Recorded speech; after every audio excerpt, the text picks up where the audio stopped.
I'm very excited to find out what this could possibly be. Brian, do you have any more insight for us? Well, I can do better than that. Let's just roll the video. Okay. Woo! Chris Matthews, take one. Mark. This is Casey Wu, take one. Mark. I was told that I can just be my authentic self, Chris. For 6 years, I don't want to be in front of a camera. There's so much to do and so much fun to be had when you play Halo that I feel like I never run out of things to do. I love intricate stories that take place across lots of different worlds, have lots of different meaningful characters. What made Halo successful at the beginning? What is the legacy of Halo, and what's the soul that we want to bring forward, and what's the craft of making Halo games, and how do we set our studio at best to go deliver on that?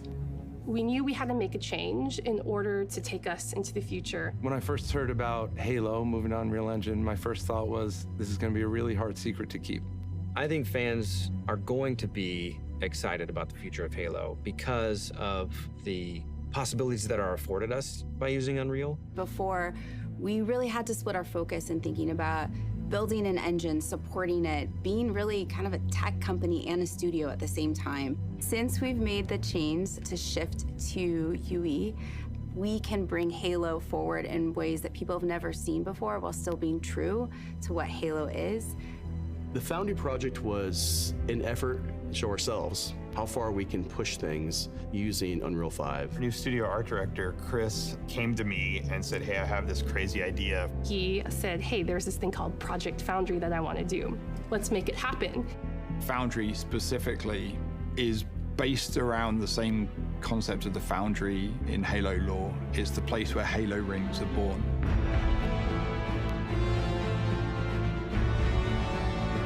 It's not a game, it's a research project for our studio so we can prepare ourselves for the next steps of making Halo games.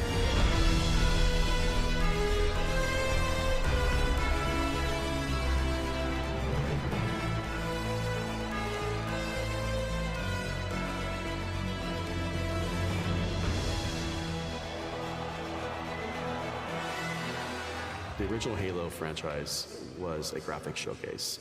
It was best in class. That's what Halo was when it first was released, and that's what Halo needs to be again.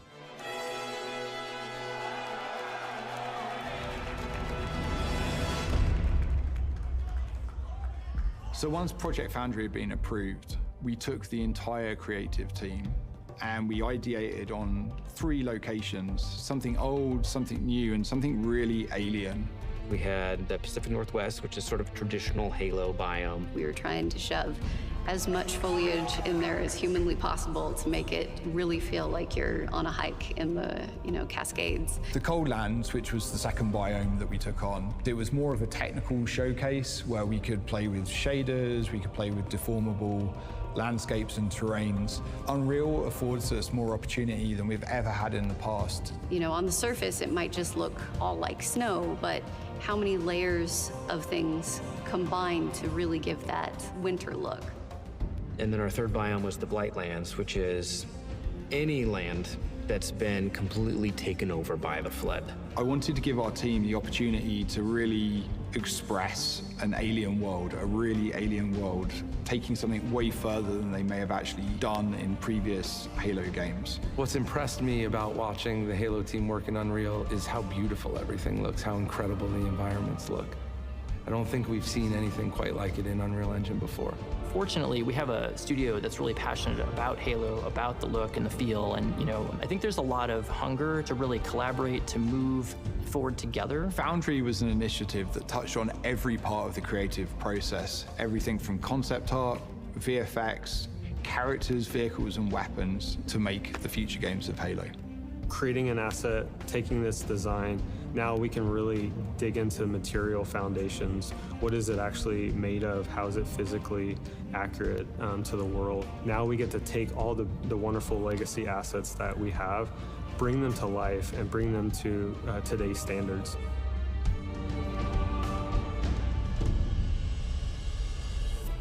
We are really excited to be not just working on multiple projects, but also expanding our studio. As a lifelong Halo player, I think the game's only going to get better when we get those new, unique perspectives and people bring in their expertise and passion for the Halo franchise. We are looking for new talent as the projects that we're working on kind of get further and further into their development cycles. And it is great to be part of a team that's growing because you can kind of see that force multiplied as people come in and take on challenges and you can do more. Imagine a place where you have the commitment that this is what we want to do, Halo games, and create those experiences. And you can express your talent, your creativity, and your professional ambitions in that place. We're looking for designers, we're looking for artists, we're looking for engineers. It feels like a new beginning for the studio in a lot of ways, and I think that's pretty rare. And I think we arrived now at a point where you see the beginnings of people to start to believe in the process. There's so much momentum that we have right now and focus and clarity on not just what we're building, but why we're building and kind of this next phase of Halo. The worlds that we're building, the stories that we're going after. The potential at Halo right now is huge. Halo Infinite was the last remnants of how we made Halo games in the past. That was our recipe. And what we are doing right now, we're changing that recipe.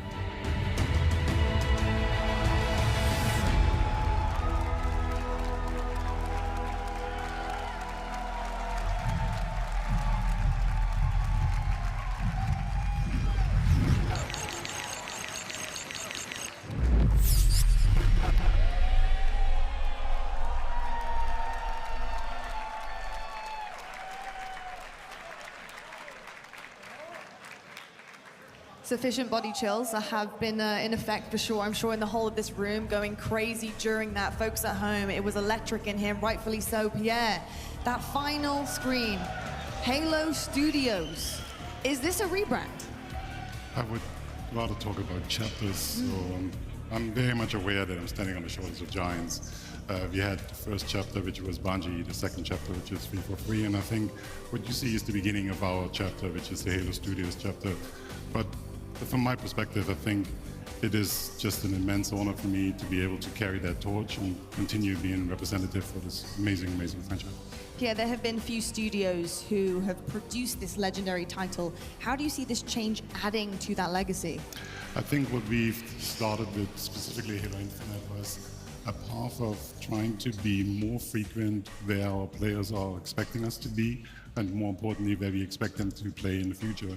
So that means that's a perfect moment to transition onto Unreal, and the rebranding of the studio is a perfect moment for us to start that chapter, and I think everyone is very, very excited about it, and I think what we just showed gives you an insight of where our heads are.